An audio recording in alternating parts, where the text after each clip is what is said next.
Hello everyone, good morning to all of you. पिछले ही class से हम लोग लोकपाल को पढ़ रहे हैं।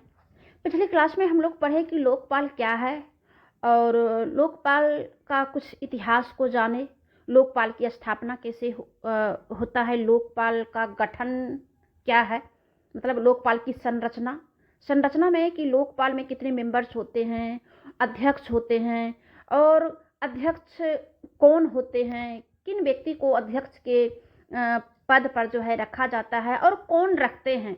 मीन्स हो गया कि लोकपाल के जो मेंबर्स होंगे उसकी चयन समिति में कौन कौन होंगे, ये सारी बातों को हम पिछली क्लास में ही पढ़ चुके हैं। और लोकपाल का कौन कौन देश में जो है इसे स्थापित कर चुका है और कहाँ कैसे काम करता है, इन सारी बातों को हमने जाना। आज हम जानेंगे कि लोकपाल को हटाया कैसे जाता है, ठीक है। और फिर आप सबसे पहले जो है इसके पहले वीडियो को देखेंगे, क्योंकि बिना पहले वीडियो को देखे हुए आप इसे नहीं समझ पाएंगे। लोकपाल को कैसे हटाया जाता है।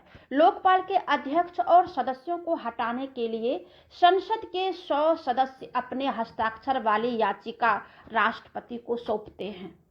जैसे लोकपाल को हटाने के लिए संसद के 100 सदस्य होना चाहिए और 100 सदस्य जो है अपने हस्ताक्षर किए हुए याचिका को राष्ट्रपति के सामने रखेंगे और राष्ट्रपति इस याचिका को सुप्रीम कोर्ट के संज्ञान में लाएंगे।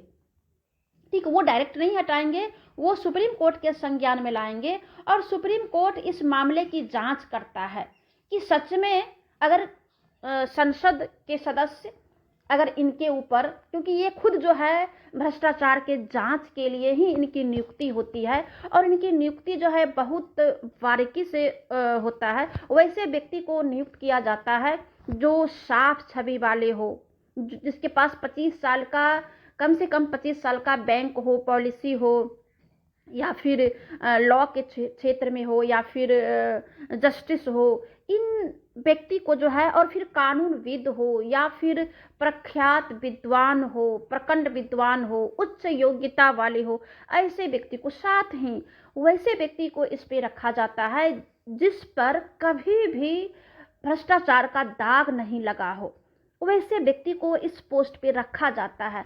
अब ऐसे व्यक्ति के ऊपर अगर संसद किसी आरोप की वजह से हटाने के लिए अगर सोचेंगे तो जरूर है कि ये बहुत बड़ी गंभीर मामला होगा। तो संसद के 100 सदस्य जो है हस्ताक्षर करके, अभी तक तो ये मामला नहीं आया है, ठीक है, क्योंकि ये तो 2014 से 1 जनवरी 2014 से ये लागू किया गया है और 2013 में जो है ये अधिनियम जो है ये बिल पास हुआ है, जो आप पिछले वीडियो में पढ़ेंगे।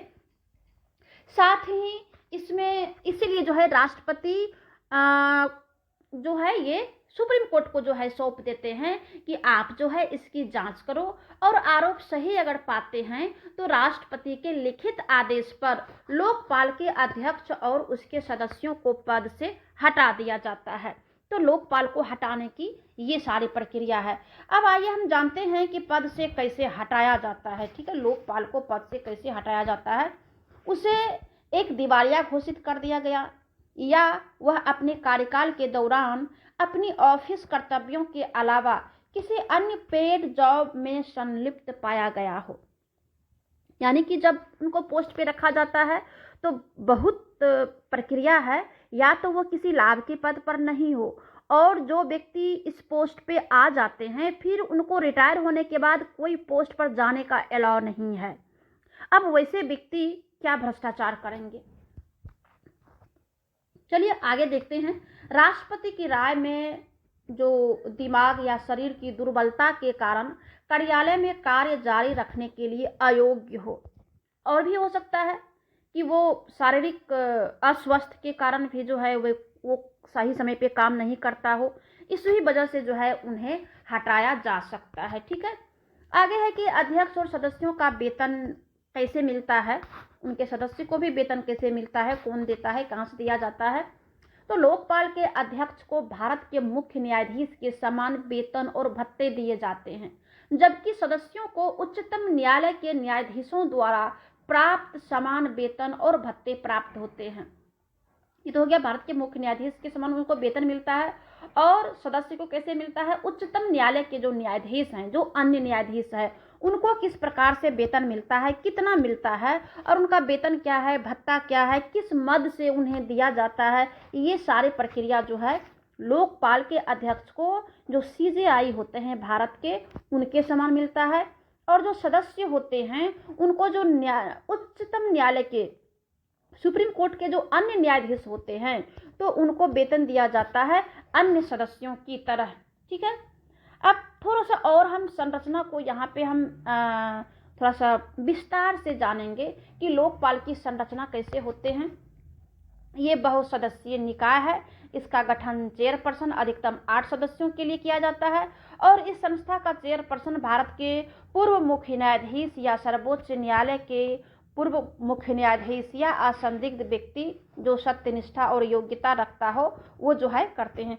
शायद हम ये चीज़ जो है पीछे भी हम पढ़ चुके हैं। और यहाँ पे 8 अधिकतम सदस्यों में से आधे से अधिक न्यायविद्ध होना चाहिए। ठीक है, अनुसूचित जाति, जनजाति और पिछड़ा वर्ग और महिला श्रेणी से भी होना चाहिए। लोकपाल संस्था का जो न्यायिक सदस्य है या तो सर्वोच्च न्यायालय का पूर्व न्यायाधीश होना चाहिए या किसी उच्च न्यायालय का जो है पूर्व मुख्य न्यायाधीश हो सकते हैं। ठीक है, आगे है कि गैर न्यायिक सदस्य असंदिग्ध, सत्यनिष्ठा, योग्यता के साथ हो। और जो चेयरपर्सन है लोकपाल के संस्था के चेयरपर्सन, सदस्यों के कार्यकाल 5 साल या 70 साल के हो सकते हैं। दूसरा है चयन समिति, प्रधानमंत्री जी को चेयरपर्सन होता है, लोकसभा अध्यक्ष, लोकसभा के विपक्ष के नेता होंगे।